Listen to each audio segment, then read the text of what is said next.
ಪ್ರತಿ ಕ್ಷಣದ ಸುದ್ದಿಗಾಗಿ ಟಿವಿ9 ಕನ್ನಡ ಚಾನೆಲ್ಗೆ ಸಬ್ಸ್ಕ್ರೈಬ್ ಆಗಿ ಬೆಲ್ ಐಕಾನ್ ಒತ್ತಿ. ಕರುನಾಡಲ್ಲಿ ಮುಂದುವರಿದ ಕೊರೋನಾ ಅಟ್ಟಹಾಸ. ಇವತ್ತು ಮತ್ತೆ 14 ಮಂದಿಗೆ ಕೊರೋನಾ ಪಾಸಿಟಿವ್. ಬೆಣ್ಣೆನಗರಿಗೆ ಮತ್ತೆ ಕಾಡ್ತಾ ಇದೆ ಸೋಂಕಿತ ನರ್ಸ್ ಆತಂಕ. ಗ್ರೀನ್ ಝೋನ್ನಲ್ಲಿದ್ದಂತ ಹಾಸನಕ್ಕೂ ಒಕ್ಕರಿಸಿತು ಡೆಡ್ಲಿ ವೈರಸ್. ರಾಜ್ಯ ದೇಶದ ಮೂಲೆ ಮೂಲೆಗಳಿಂದ ಹೆಕ್ಕಿದ ಕೊರೋನಾ ನ್ಯೂಸ್. ಇದೇ ಹೊತ್ತಿನ ವಿಶೇಷ ಕೊರೋನಾ ಎಕ್ಸ್ಪ್ರೆಸ್.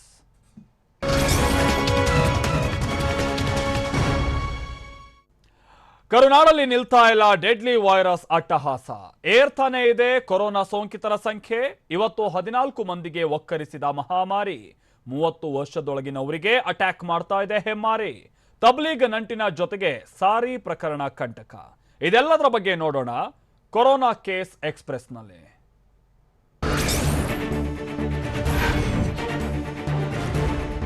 ಕರ್ನಾಟಕದಲ್ಲಿ ಕೊರೋನಾ ಸೋಂಕಿತರ ಸಂಖ್ಯೆ 862ಕ್ಕೆ ಏರಿಕೆಯಾಗಿದೆ. ರಾಜ್ಯದಲ್ಲಿ ಹೊಸದಾಗಿ 14 ಜನರಿಗೆ ಕೊರೋನಾ ಸೋಂಕು ಪತ್ತೆಯಾಗಿದೆ ಅಂತ ಆರೋಗ್ಯ ಕುಟುಂಬ ಕಲ್ಯಾಣ ಇಲಾಖೆಯಿಂದ ಮಾಹಿತಿ ನೀಡಿದೆ.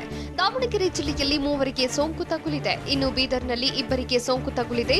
ಅಲ್ಲದೆ ಬಾಗಲಕೋಟೆಯಲ್ಲಿ 2 ಕೊರೋನಾ ಪಾಸಿಟಿವ್ ಬಂದಿದೆ.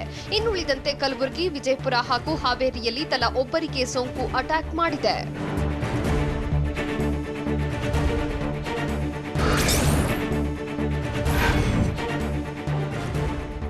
ಇಂದು ಪತ್ತೆಯಾದ 14 ಪ್ರಕರಣಗಳ ಪೈಕಿ ಬರೋಬ್ಬರಿ 6 ಜನರು ಸೋಂಕಿತರು 30 ವರ್ಷಕ್ಕಿಂತ ಕೆಳಗಿನವರಾಗಿದ್ದಾರೆ.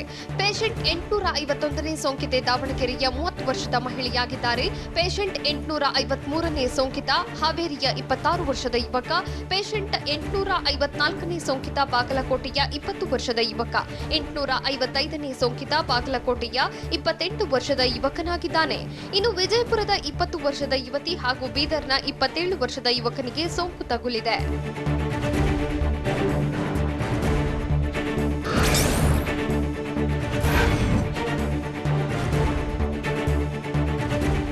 ದಾವಣಗೆರೆ ಜಿಲ್ಲೆಯಲ್ಲಿ ಹೊಸದಾಗಿ 3 ಸೋಂಕು ತಗುಲಿದೆ. ಈ ಮೂಲಕ ಜಿಲ್ಲೆಯಲ್ಲಿ ಕೊರೋನಾ ಸೋಂಕಿತರ ಸಂಖ್ಯೆ 71ಕ್ಕೆ ಏರಿಕೆಯಾಗಿದೆ. ಇಂದು 2 ಮಹಿಳೆಯರು ಹಾಗೂ ಒಬ್ಬ ಪುರುಷನಿಗೆ ಕೊರೋನಾ ಪಾಸಿಟಿವ್ ಬಂದಿದೆ. ವಿಪರ್ಯಾಸ ಅಂದ್ರೆ ಈ ಮೊದಲು ಕೊರೋನಾಗೆ ಬಲಿಯಾದ ವೃದ್ಧನ ನೆರೆಹೊರೆಯ 3 ವೈರಸ್ ತಗುಲಿದೆ.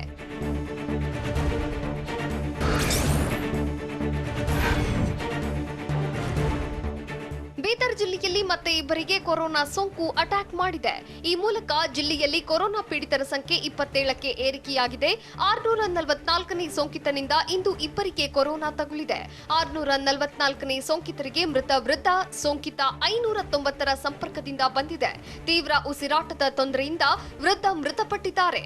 ಇದೀಗ ಮೃತ ವೃದ್ಧನಿಂದಾಗಿ 11 ಜನರಿಗೆ ಸೋಂಕು ತಗುಲಿದೆ.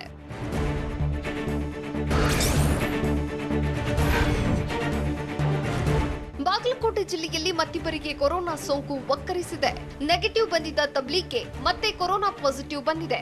ಇನ್ನು 554ನೇ ಸೋಂಕಿತನಿಗೆ ತಬ್ಲೀಗ್ ಸಂಪರ್ಕದಿಂದ ಸೋಂಕು, ಮತ್ತೊಬ್ಬ ವ್ಯಕ್ತಿಗೆ ಕೊರೋನಾ ತಗುಲಿದೆ. ಮಾರ್ಚ್ 9ರಂದು 12 ಜನರು ಅಹಮದಾಬಾದ್ಗೆ ತೆರಳಿದ್ರು. ಮೇ 8ರಂದು ಬನಹಟ್ಟಿಗೆ ವಾಪಸ್ ಆಗಿದ್ರು. ಈ ವೇಳೆ ಅವರ ಪರೀಕ್ಷಾ ವರದಿ ನೆಗೆಟಿವ್ ಬಂದಿತ್ತು.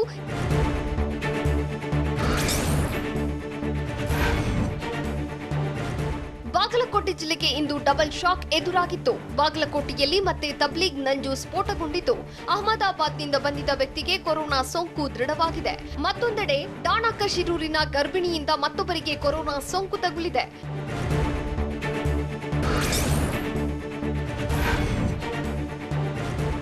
ಕಲಬುರಗಿಯಲ್ಲಿ ಮತ್ತೊಬ್ಬ ವ್ಯಕ್ತಿಗೆ ಕೊರೋನಾ ಸೋಂಕು ತಗುಲಿದೆ. 35 ವರ್ಷದ ವ್ಯಕ್ತಿಗೆ ಕೊರೋನಾ ಇರೋದು ದೃಢವಾಗಿದೆ. ಆದರೆ ಈತನಿಗೆ ಸೋಂಕು ತಗುಲಿದ್ದು ಹೇಗೆ ಅನ್ನೋದು ಇನ್ನೂ ಪತ್ತೆಯಾಗಿಲ್ಲ. ಇನ್ನು ಸೋಂಕಿತ ಕಲಬುರಗಿ ನಗರದಲ್ಲಿ ಹಣ್ಣಿನ ವ್ಯಾಪಾರ ಮಾಡಿಕೊಂಡಿದ್ದ. ನಗರದಲ್ಲಿ ತಳ್ಳೋ ಗಾಡಿಯಲ್ಲಿ ಹಣ್ಣು ಮಾರಾಟ ಮಾಡುತ್ತಿದ್ದ ವ್ಯಕ್ತಿಗೂ ಸೋಂಕು ತಗುಲಿದ್ದು ಹೇಗೆ ಅನ್ನೋದೇ ಸದ್ಯದ ಪ್ರಶ್ನೆಯಾಗಿದೆ.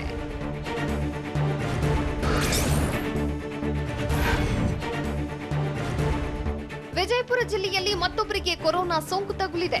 ಈ ಮೂಲಕ ಜಿಲ್ಲೆಯಲ್ಲಿ ಕೊರೋನಾ ಪೀಡಿತರ ಸಂಖ್ಯೆ 50ಕ್ಕೆ ಏರಿಕೆಯಾಗಿದೆ. 20 ವರ್ಷದ ಮಹಿಳೆಗೆ ಕೊರೋನಾ ಸೋಂಕು ತಗುಲಿದ್ದು ಸೋಂಕಿತ ಪತಿಯಿಂದಲೇ ಕೊರೋನಾ ತಗುಲಿದೆ. ಈ ಮಹಿಳೆ ಈಗಾಗಲೇ ಕ್ವಾರಂಟೈನ್ನಲ್ಲಿದ್ರು. ಇದೀಗ ಕೊರೋನಾ ವರದಿಯಲ್ಲಿ ಪಾಸಿಟಿವ್ ಬಂದಿದೆ.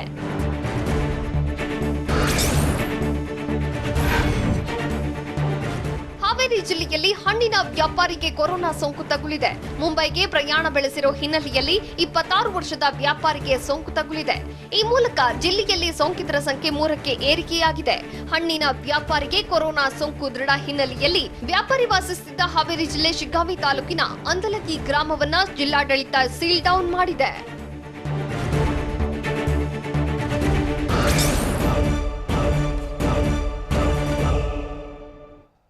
ಇನ್ನು ರಾಜ್ಯದಲ್ಲಿ ಸೃಷ್ಟಿಯಾಗ್ತಾ ಇದೆ ಹೊಸ ಕೊರೋನಾ ಹಾಟ್ಸ್ಪಾಟ್ಗಳು. ಅಹಮದಾಬಾದ್ನಿಂದ ಬಂದವರಿಗೆ ಮೊದಲು ನೆಗೆಟಿವ್, ಬಳಿಕ ಪಾಸಿಟಿವ್.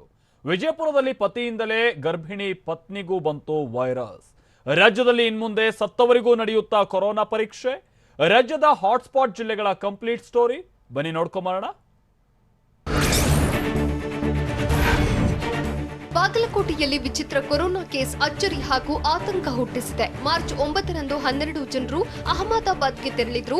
ಬಳಿಕ ಮೇ 8ರಂದು ಅಹಮದಾಬಾದ್ನಿಂದ ಬನಹಟ್ಟಿಗೆ ವಾಪಸ್ ಆಗಿದ್ದು, ಬರೋ ಮುನ್ನ ಅಹಮದಾಬಾದ್ನಲ್ಲಿ ಕೊರೋನಾ ಟೆಸ್ಟ್ ಮಾಡಿದಾಗ ನೆಗೆಟಿವ್ ಬಂದಿತ್ತು. ಆದರೆ ಬಾಗಲಕೋಟೆಯಲ್ಲಿ ಮತ್ತೊಮ್ಮೆ ಸ್ಯಾಂಪಲ್ ಪರೀಕ್ಷಿಸಿದಾಗ ಒಬ್ಬನಿಗೆ ಕೊರೋನಾ ಇರೋದು ದೃಢವಾಗಿದೆ.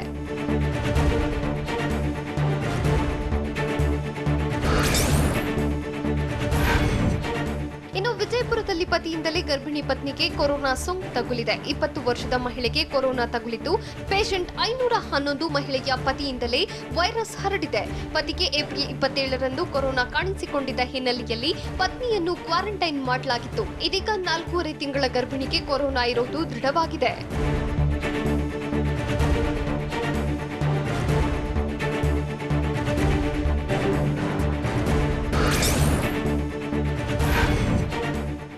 ಝೋನ್ನಲ್ಲಿದ್ದ ಹಾವೇರಿಗೆ ಇಂದು ಮತ್ತೆ ಕೊರೋನಾ ಕಂಟಕ ಕಾಡುತ್ತಿದೆ. ಇಂದು ಮತ್ತೊಬ್ಬರಿಗೆ ಕೊರೋನಾ ಪಾಸಿಟಿವ್ ಆಗಿದ್ದು, ಮಾವಿನ ಹಣ್ಣಿನ ವ್ಯಾಪಾರಿಯಾಗಿದ್ದಾನೆ.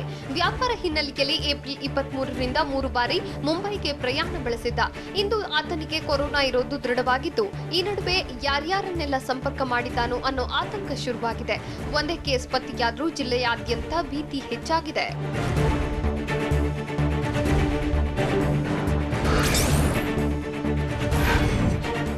ಲಂಡನ್ನಿಂದ ರಾಜ್ಯಕ್ಕೆ ಆಗಮಿಸಿರುವ 323 ಕನ್ನಡಿಗರನ್ನ ಹೋಟೆಲ್ ಕ್ವಾರಂಟೈನ್ ಮಾಡಲಾಗಿತ್ತು. ಮುಂಜಾನೆ 4 ಗಂಟೆ ಸುಮಾರಿಗೆ ವಿದೇಶದಿಂದ ಆಗಮಿಸಿದ ಕನ್ನಡಿಗರನ್ನು ಏರ್ಪೋರ್ಟ್ನಿಂದ ಬಿಎಂಟಿಸಿ ಬಸ್ಗಳ ಮೂಲಕ ಹೋಟೆಲ್ ಹಾಗೂ ಆಸ್ಪತ್ರೆಗಳಿಗೆ ಕರೆದೊಯ್ಯಲಾಯಿತು. ಇದೇ ವೇಳೆ ಕೆಐಎಎಲ್ನಲ್ಲಿ ಕನ್ನಡಿಗರು ಜಿಯೋ ಸಿಮ್ ಖರೀದಿಸಿದ್ರು. ಎಲ್ಲರ ಮೇಲೆ ನಿಗಾ ಇಡಲು ಸುಲಭವಾಗಲು ಜಿಯೋ ಸಿಮ್ ಖರೀದಿ ಕಡ್ಡಾಯ ಮಾಡಲಾಗಿತ್ತು.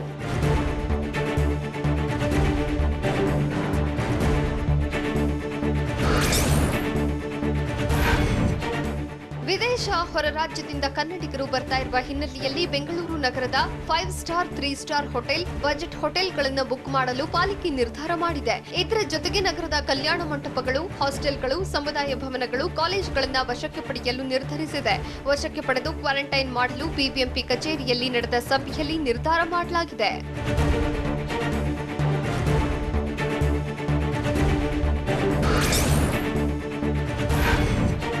ಕೊರೋನಾ ಮಹಾಮಾರಿ ಕರ್ನಾಟಕದಲ್ಲಿ ಸೈಲೆಂಟ್ ಆಗಿ ಜೀವ ಹಿಂಡ್ತಿದೆಯಾ ಅನ್ನೋ ಶಂಕೆ ವ್ಯಕ್ತವಾಗಿದೆ. ಹೀಗಾಗಿ ಬದುಕಿರುವವರಿಗೆ ಮಾತ್ರವಲ್ಲ, ಅಸಹಜವಾಗಿ ಮೃತಪಟ್ಟವರಿಗೂ ಕೊರೋನಾ ಟೆಸ್ಟ್ ಮಾಡಿಸಬೇಕು ಅಂತ ತಜ್ಞರು ಸರ್ಕಾರಕ್ಕೆ ಒತ್ತಾಯ ಮಾಡಿದ್ದಾರೆ. ಮೃತಪಟ್ಟವರ ಗಂಟಲು ದ್ರವ ಪರೀಕ್ಷೆ ಕಡ್ಡಾಯಗೊಳಿಸುವಂತೆ ರಾಜ್ಯ ಸರ್ಕಾರಕ್ಕೆ ತಜ್ಞರು ಮನವಿ ಮಾಡಿದ್ದಾರೆ. ರೆಡ್, ಆರೆಂಜ್, ಗ್ರೀನ್ ಝೋನ್ನಲ್ಲಿ ಟೆಸ್ಟ್ ಮಾಡಿಸಬೇಕು ಅಂತ ಮನವಿ ಮಾಡಲಾಗಿದೆ.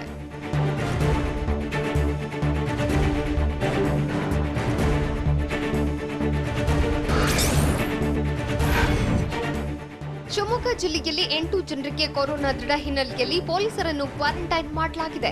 8 ಜನ ಸೋಂಕಿತರಿಗೆ ಭದ್ರತೆ ನೀಡಿದ್ದ 12 ಪೊಲೀಸರಿಗೆ ಕ್ವಾರಂಟೈನ್ ಮಾಡಲಾಗಿದೆ. ಗುಜರಾತ್ನಿಂದ ಬಂದಿದ್ದ 8 ಕೊರೋನಾ ಸೋಂಕಿತರ ಮಾಹಿತಿ ಸಂಗ್ರಹಿಸಿ ಅವರಿಗೆ ಭದ್ರತೆ ನೀಡಿದ್ರು. ಸೋಂಕಿತರನ್ನು ಹಾಸ್ಟೆಲ್ಗೆ ರವಾನಿಸೋ ವೇಳೆಯೂ ಪೊಲೀಸರು ಇವರ ಜೊತೆಗಿದ್ರು. ಹೀಗಾಗಿ ಸಿಪಿಐ 3 ಪಿಎಸ್ಐ ಸೇರಿ 12 ಜನರಿಗೆ ಕ್ವಾರಂಟೈನ್ ಮಾಡಲಾಗಿದೆ.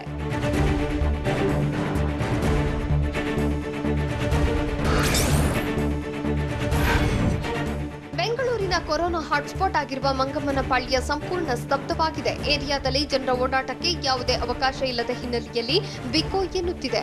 ಮಂಗಮ್ಮನಪಾಳ್ಯ 7ನೇ ಕ್ರಾಸ್ನಲ್ಲಿ 3 ಪಾಸಿಟಿವ್ ಬಂದ ಹಿನ್ನೆಲೆಯಲ್ಲಿ ಏರಿಯಾ ಸೀಲ್ ಡೌನ್ ಮಾಡಲಾಗಿದೆ.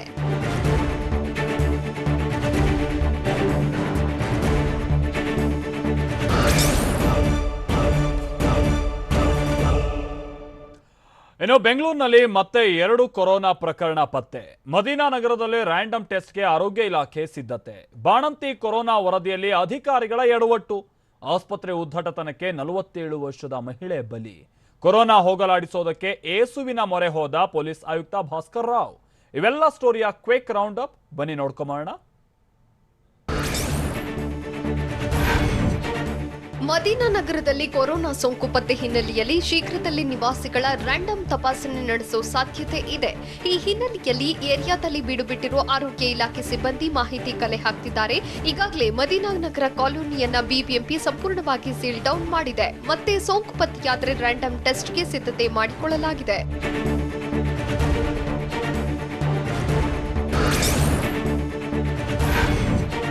ಬೆಂಗಳೂರಿನ ಛಲವಾದಿ ಪಾಳ್ಯದ ಬಾಣಂತಿಗೆ ಕೊರೋನಾ ಸೋಂಕು ತಗುಲಿರೋ ವಿಚಾರಕ್ಕೆ ಮತ್ತೆ ಟ್ವಿಸ್ಟ್ ಸಿಕ್ಕಿದೆ. ಪ್ರೈಮರಿ ಟೆಸ್ಟ್ನಲ್ಲಿ ಬಾಣಂತಿಗೆ ಕೊರೋನಾ ಇದೆ ಅಂತ ವರದಿ ಬಂದಿತ್ತು. ಆದರೆ ಬಳಿಕ ಮತ್ತೆ ಪರೀಕ್ಷೆ ಮಾಡಿದಾಗ ಬಾಣಂತಿಯಲ್ಲಿ ಕೊರೋನಾ ಸೋಂಕು ಇಲ್ಲ ಅಂತ ರಿಪೋರ್ಟ್ ಬಂದಿದೆ. ಬಾಣಂತಿ ಅನ್ನೋ ಕಾರಣಕ್ಕೆ 2 ಬಾರಿ ಪರೀಕ್ಷೆ ನಡೆಸಲಾಗಿತ್ತು. 2ನೇ ಬಾರಿಗೂ ಪರೀಕ್ಷೆ ನಡೆಸಿದಾಗ ನೆಗೆಟಿವ್ ಬಂದಿದ್ದು ನಿಟ್ಟುಸಿರು ಬಿಟ್ಟಿದ್ದಾರೆ.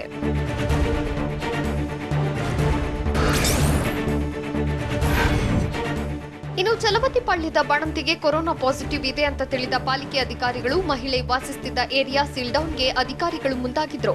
ಛಲವಾದಿ ಪಾಳ್ಯ ಬಳಿಯ ಭಕ್ಷಿ ಗಾರ್ಡನ್ ಪ್ರದೇಶಕ್ಕೆ ತೆರಳಿದ ಅಧಿಕಾರಿಗಳು ಮೊದಲು ಅಂಗಡಿಗಳನ್ನು ಮುಚ್ಚಿಸಿದ್ರು. ಬಳಿಕ ಸೀಲ್ ಡೌನ್ಗೆ ಸಿದ್ಧತೆ ಮಾಡಲಾಗಿತ್ತು. ಅಲ್ಲದೆ ಏರಿಯಾದಲ್ಲಿ ಕೆಮಿಕಲ್ ಸಿಂಪಡಣೆ ಮಾಡಲಾಗಿತ್ತು.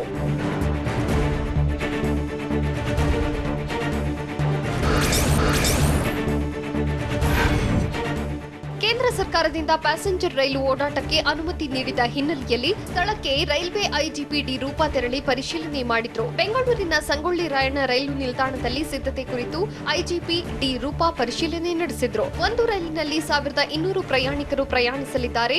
ಒಂದು ಬೋಗಿಯಲ್ಲಿ ಕೇವಲ 52 ಮಂದಿ ಪ್ರಯಾಣಿಕರಿಗೆ ಮಾತ್ರ ಅವಕಾಶ ನೀಡಲಾಗಿದೆ.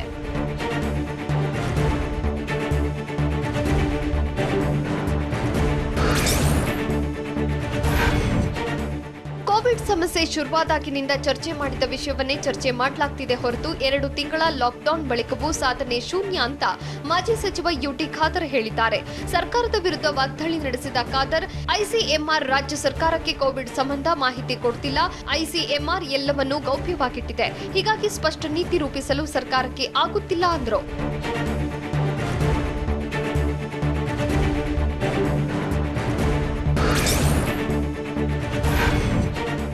ಲಾಕ್ಡೌನ್ ವೇಳೆ ನಟಿ ರಾಗಿಣಿ ವೈದ್ಯರು ಅಸಹಾಯಕರಿಗೆ ಊಟದ ವ್ಯವಸ್ಥೆ ಮಾಡಿದ್ರು. 1 ತಿಂಗಳಿನಿಂದ ವಿಕ್ಟೋರಿಯಾ ಆಸ್ಪತ್ರೆ ವೈದ್ಯರಿಗೆ ಆಹಾರ ಪೂರೈಕೆ ಮಾಡುತ್ತಿದ್ದಾರೆ. ಪ್ರತಿನಿತ್ಯ ಸುಮಾರು 300 ಜನರಿಗೆ ನಟಿ ರಾಗಿಣಿ ಊಟದ ವ್ಯವಸ್ಥೆ ಮಾಡುತ್ತಿದ್ದಾರೆ. ಲಾಕ್ಡೌನ್ ಆರಂಭವಾದ ದಿನದಿಂದ ಧೋಬಿ ಘಾಟ್ ನಿವಾಸಿಗಳಿಗೂ ರಾಗಿಣಿ ಆಹಾರ ಪೂರೈಕೆ ಮಾಡುತ್ತಿದ್ದಾರೆ.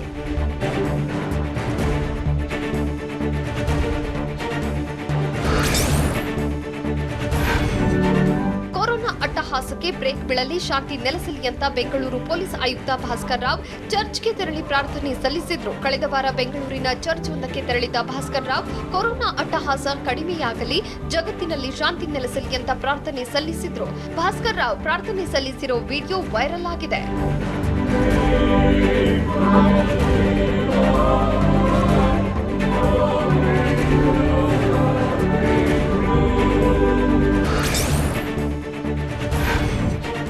ವೈದ್ಯಕೀಯ ಶಿಕ್ಷಣ ಸಚಿವ ಸುಧಾಕರ್, ಕೇರಳದ ಆರೋಗ್ಯ ಸಚಿವೆ ಶೈಲಜಾ ಟೀಚರ್ ಜೊತೆಗೆ ವಿಡಿಯೋ ಸಂವಾದ ನಡೆಸಿದ್ರು. ಕೊರೋನಾ ಪೀಡಿತರ ಪರೀಕ್ಷಾ ವಿಧಾನ, ಕ್ವಾರಂಟೈನ್ ನಿಯಮ, ಪಾಸಿಟಿವ್ ಪ್ರಕರಣಗಳಿಗೆ ಚಿಕಿತ್ಸೆ ನೀಡೋ ವಿಚಾರಗಳ ಬಗ್ಗೆ ಶೈಲಜಾ ಟೀಚರ್ ಬಳಿ ಸುಧಾಕರ್ ಮಾಹಿತಿ ಪಡೆದ್ರು. ಸದ್ಯ ಕೇರಳದಲ್ಲಿ ಕೊರೋನಾ ವೈರಸ್ ಸಂಪೂರ್ಣ ನಿಯಂತ್ರಣದಲ್ಲಿದೆ.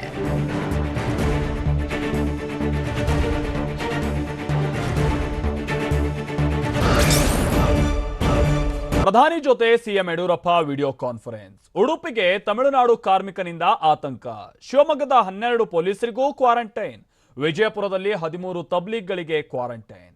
ಹೀಗೆ ಕೊರೋನಾ ಬಗ್ಗೆ ರಾಜ್ಯದ ಸುದ್ದಿಯನ್ನ ನೋಡ್ಕೊಂಬೋಣ ಬನ್ನಿ.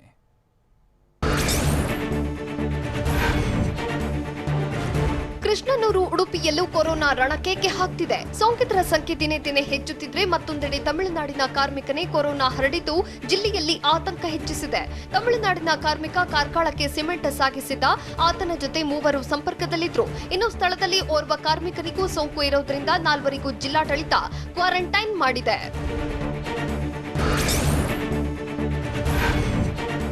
ಗುಜರಾತ್ನಿಂದ ಶಿವಮೊಗ್ಗಕ್ಕೆ ಬಂದಿದ್ದ 8 ಜನರಿಗೆ ಕೊರೋನಾ ಸೋಂಕು ತಗುಲಿದ್ದು ಜಿಲ್ಲೆಯಲ್ಲಿ ಆತಂಕ ಹೆಚ್ಚಿಸಿದೆ. ಅಹಮದಾಬಾದ್ನಿಂದ ಶಿವಮೊಗ್ಗಕ್ಕೆ ಬರುವುದಕ್ಕೂ ಮೊದಲು ಗುಜರಾತ್ನಲ್ಲಿ 9 ಜನರಿಗೂ ಕ್ವಾರಂಟೈನ್ ಮಾಡಲಾಗಿತ್ತು.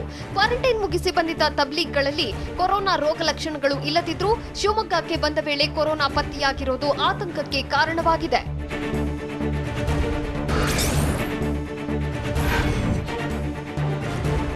ಮಲೆನಾಡಿಗೂ ಕೊರೋನಾ ವೈರಸ್ ಸೋಂಕು ತಗುಲಿದ್ದು ಅಟ್ಟಹಾಸ ಮೆರೆಯುತ್ತಿದೆ. ಶಿವಮೊಗ್ಗ ಜಿಲ್ಲೆಯಲ್ಲಿ 8 ಜನರಿಗೆ ಕೊರೋನಾ ಸೋಂಕು ಪತ್ತೆಯಾಗಿದೆ. ಇನ್ನು ಈ 8 ಸೋಂಕಿತರಿಗೆ ಭದ್ರತೆ ನೀಡಿದ 12 ಪೊಲೀಸರಿಗೆ ಕ್ವಾರಂಟೈನ್ ಮಾಡಲಾಗಿದೆ. ಸೋಂಕಿತರನ್ನ ಹಾಸ್ಟೆಲ್ಗೆ ರವಾನಿಸುವ ವೇಳೆ ಭದ್ರತೆಗಿದ್ದ ಸಿಪಿಐ 3 ಪಿಎಸ್ಐ ಸೇರಿ 12 ಮಂದಿ ಪೊಲೀಸ್ ಸಿಬ್ಬಂದಿ ಕ್ವಾರಂಟೈನ್ ಮಾಡಲಾಗಿದೆ.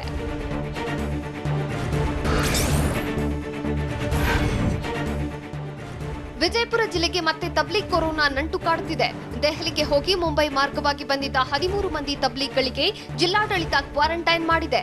ಸೋಂಕು ಹರಡುವ ಭೀತಿಯಿಂದಾಗಿ ವಿಜಯಪುರ ಜಿಲ್ಲೆ ಚಡಚಣ ತಾಲೂಕಿನ ಧೋಳಕೇಡ್ ಚೆಕ್ ಪೋಸ್ಟ್ನಲ್ಲಿ ತಬ್ಲೀಗ್ಗಳನ್ನ ಅಧಿಕಾರಿಗಳು ತಡೆದ್ರು. ಬಳಿಕ 13 ಜನರ ಗಂಟಲು ದ್ರವಗಳನ್ನು ಪಡೆದ ಅಧಿಕಾರಿಗಳು ಪರೀಕ್ಷೆಗೆ ರವಾನಿಸಲಾಗಿದೆ ಅಂತ ಜಿಲ್ಲಾಧಿಕಾರಿ ವೈಎಸ್ ಪಾಟೀಲ್ ಹೇಳಿದ್ದಾರೆ.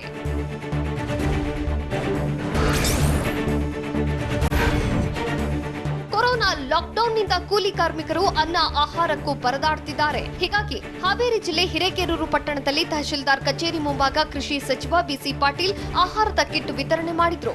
ಈ ವೇಳೆ ಕೂಲಿ ಮತ್ತು ಪೌರ ಕಾರ್ಮಿಕರು ಸಾಮಾಜಿಕ ಅಂತರ ಕಾಯ್ದುಕೊಳ್ಳದೆ ಗುಂಪಾಗಿ ಕಿಟ್ ಪಡೆಯಲು ಮುಗಿಬಿದ್ರು. ಆದರೆ ಕೆಲವರು ಮಾತ್ರ ಇಲ್ಲೂ ಅಂತರದಲ್ಲಿ ನಿಂತು ಗಮನ ಸೆಳೆದ್ರು.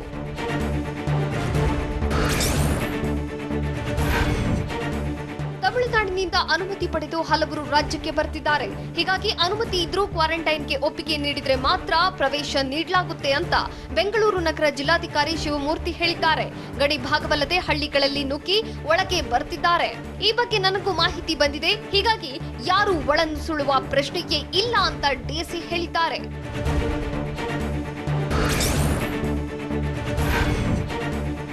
ಹೆಮಾರಿ ಕೊರೋನಾ ತಡೆಗೆ ಲಾಕ್ಡೌನ್ ಹೇರಲಾಗಿದೆ. ಲಾಕ್ಡೌನ್ನಿಂದಾಗಿ ಹಬ್ಬ ಹರಿದಿನಗಳಿಂದ ಹಿಡಿದು ಮದುವೆಗಳಿಗೂ ಅಡ್ಡಿಯಾಗಿದೆ. ಹೀಗಾಗಿ ಮದುವೆಗೆ ಪಾಸ್ ಪಡೆಯಲು ಗದಗ ಜಿಲ್ಲಾಡಳಿತ ಭವನದಲ್ಲಿ ನೂರಾರು ಜನರು ಜಮಾಯಿಸಿದ್ರು. ಜಿಲ್ಲಾಡಳಿತ ಕಚೇರಿಯಲ್ಲಿ ಮದುವೆ ಪಾಸ್ಗಾಗಿ ಪ್ರತ್ಯೇಕ ಕೌಂಟರ್ ಆರಂಭಿಸಲಾಗಿದೆ. ಸಾಮಾಜಿಕ ಅಂತರ ಕಾಯ್ದುಕೊಂಡು ಮಾಸ್ಕ್ ಧರಿಸಿಯೇ ಸಾಲಾಗಿ ಜನ ನಿಂತಿದ್ರು.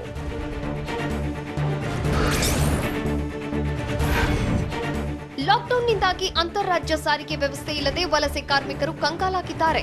ಸಾರಿಗೆ ವ್ಯವಸ್ಥೆ ಇಲ್ಲದ ಕಾರಣ ಕೆಲವರು ಕಾಲ್ನಡಿಗೆಯಲ್ಲೇ ತಮ್ಮ ಹುಟ್ಟೂರಿನತ್ತ ಹೊರಟಿದ್ದಾರೆ. ಕೊಡಗು ಜಿಲ್ಲೆಗೆ ಕೆಲಸಕ್ಕೆ ಬಂದಿದ್ದ 50 ಕಾರ್ಮಿಕರು ಉತ್ತರ ಪ್ರದೇಶಕ್ಕೆ ಸುಮಾರು 2800 ಕಿಲೋಮೀಟರ್ನಷ್ಟು ದೂರವನ್ನ ಕಾಲ್ನಡಿಗೆಯಲ್ಲೇ ತೆರಳಿದ್ದಾರೆ. ಸದ್ಯ ಸೋಮವಾರಪೇಟೆ ತಾಲೂಕಿನ 17ನೇ ಹೊಸಕೋಟೆಗೆ ತಲುಪಿದ್ದಾರೆ.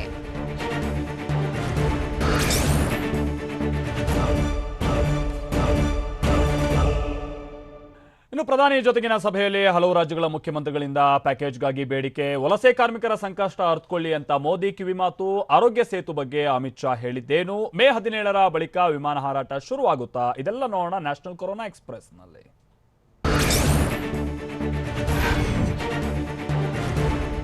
ಕಳೆದ 48 ದಿನಗಳಿಂದ ದೇಶದಲ್ಲಿ ಹೇರಲಾಗಿರುವ ಲಾಕ್ಡೌನ್ ಭವಿಷ್ಯ ಇಂದು ನಿರ್ಧಾರವಾಗುವ ಸಾಧ್ಯತೆ ಇದೆ. ಎಲ್ಲಾ ರಾಜ್ಯಗಳ ಸಿಎಂಗಳ ಜೊತೆ ಪ್ರಧಾನಿ ನರೇಂದ್ರ ಮೋದಿ ಮ್ಯಾರಥಾನ್ ಮೀಟಿಂಗ್ ನಡೆಸುತ್ತಿದ್ದಾರೆ. ವಿವಿಧ ರಾಜ್ಯಗಳ ಸ್ಥಿತಿಗತಿಗಳ ಬಗ್ಗೆ ಸಿಎಂಗಳಿಂದ ಮೋದಿ ಮಾಹಿತಿ ಪಡಿತಾ ಇದ್ದು, ಸಂವಾದದ ಬಳಿಕ ಹೊಸ ನಿರ್ಧಾರ ತಿಳಿಸುವ ಸಾಧ್ಯತೆ ಇದೆ.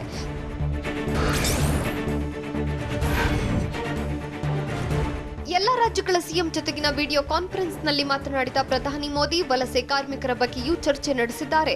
ಬೇರೆ ಬೇರೆ ರಾಜ್ಯಗಳಿಂದ ವಲಸೆ ಕಾರ್ಮಿಕರು ತೆರಳುತ್ತಿದ್ದಾರೆ. ಆದರೆ ಅವರ ಸಂಕಷ್ಟಗಳನ್ನ ಮೊದಲು ಅರ್ಥ ಮಾಡಿಕೊಳ್ಳಿ ಅಂತ ಪ್ರಧಾನಿ ಮೋದಿ ಹೇಳಿದ್ರು.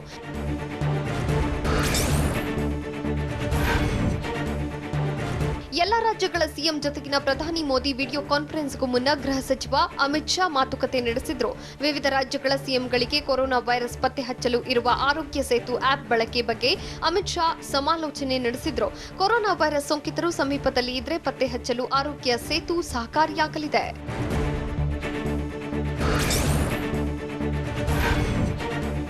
ಮೇ 17ರ ಬಳಿಕ ದೇಶೀಯ ವಿಮಾನಯಾನ ಸಂಚಾರ ಆರಂಭಿಸುವ ಸಾಧ್ಯತೆ ಇದೆ. ಬಿಬಿಎಎಸ್ ಹಾಗೂ ನಾಗರಿಕ ವಿಮಾನಯಾನ ನಿರ್ದೇಶನಾಲಯದ ಅಧಿಕಾರಿಗಳು ವಿಮಾನ ನಿಲ್ದಾಣಕ್ಕೆ ಭೇಟಿ ನೀಡಿ ಸಿದ್ಧತೆ ಬಗ್ಗೆ ಪರಿಶೀಲನೆ ನಡೆಸಿದ್ರು. ಈಗಾಗಲೇ ಮೇ 15ರ ಆಸುಪಾಸಿನಲ್ಲಿ ದೇಶೀಯ ವಿಮಾನಯಾನ ಸಂಚಾರ ಪುನರ್ ಆರಂಭವಾಗುತ್ತೆ ಅಂತ ಕೇಂದ್ರ ನಾಗರಿಕ ವಿಮಾನಯಾನ ಸಚಿವ ಹರ್ದೀಪ್ ಸಿಂಗ್ ಪುರಿ ಹೇಳಿದ್ರು.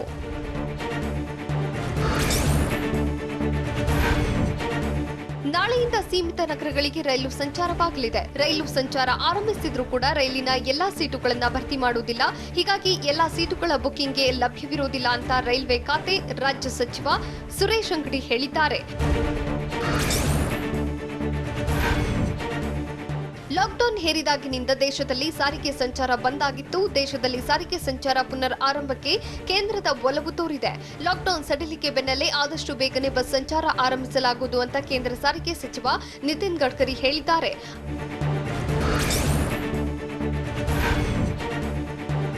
ಲಾಕ್ಡೌನ್ನಿಂದಾಗಿ ವಲಸೆ ಕಾರ್ಮಿಕರು ಇದ್ದಲ್ಲಿ ಬಂದಿಯಾಗಿದ್ರು. ವಿವಿಧ ರಾಜ್ಯಗಳಿಗೆ ತೆರಳಬೇಕಾಗಿದ್ದ ವಲಸೆ ಕಾರ್ಮಿಕರಿಗೆ ಶ್ರಮಿಕ ವಿಶೇಷ ರೈಲು ನಿಯೋಜಿಸಲಾಗಿತ್ತು. ಈ ರೈಲಿನಲ್ಲಿ ಪ್ರಯಾಣಿಸುವವರ ಸಂಖ್ಯೆ ಹೆಚ್ಚಾಗಿದೆ ಅಂತ ರೈಲ್ವೆ ಇಲಾಖೆ ಹೇಳಿದೆ. ಒಂದು ರೈಲಿನಲ್ಲಿ 1200 ರಿಂದ 1700 ಜನ ಪ್ರಯಾಣಿಸುತ್ತಿರುವುದಾಗಿ ರೈಲ್ವೆ ಇಲಾಖೆ ಹೇಳಿದೆ.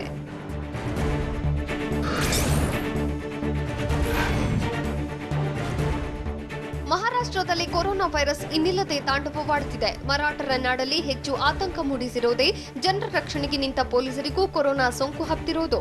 ಹೌದು, ಕಳೆದ 24 ಗಂಟೆಗಳಲ್ಲಿ 221 ಮಂದಿ ಪೊಲೀಸರಿಗೆ ಕೊರೋನಾ ವೈರಸ್ ಸೋಂಕಿದ್ದು, ಅಲ್ಲಿಗೆ ಮಹಾರಾಷ್ಟ್ರ ಒಂದರಲ್ಲೇ ಈವರೆಗೂ 1007 ಪೊಲೀಸ್ ಸಿಬ್ಬಂದಿಗೆ ಕ್ರೂರಿ ವೈರಸ್ ಹೊಕ್ಕಿದೆ.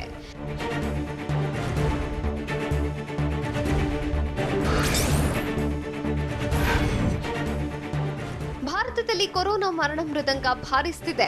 ಸೋಂಕಿತರ ಸಂಖ್ಯೆ 67,000 ದಾಟಿದ್ರೆ ಸತ್ತವರ ಸಂಖ್ಯೆ 2,000 ಗಡಿ ದಾಟಿದೆ. ಅದರಲ್ಲೂ ಮಹಾರಾಷ್ಟ್ರದಲ್ಲಿ ಈವರೆಗೂ ಅತಿ ಹೆಚ್ಚು ಸೋಂಕಿತರು ಅಂದ್ರೆ 22,171 ಕೇಸ್ಗಳು ಪತ್ತೆಯಾದ್ರೆ ಗುಜರಾತ್ನಲ್ಲಿ 8,194 ಸೋಂಕಿತರಿಗೆ ವೈರಸ್ ಹರಡಿದೆ.